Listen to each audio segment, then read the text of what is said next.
Всеки ден в кабинета си срещам хора, които не толкова боледуват, а се притесняват от това, което усещат. Интернет дава много информация, но рядко дава контекст. А без контекст дори и минимални симптоми могат да изглеждат страшни. Медицината не е само диагноза и лекарства.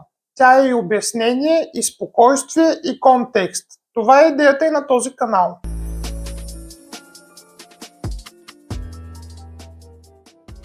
В този канал ще говоря за симптоми и заболявания, така както ги обяснявам на пациентите си в кабинета.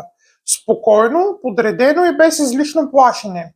Ще има по-кратки видеа, в които ще давам конкретни съвети, както и по-дълги клипове, в които може да чуете мнението на лекаря.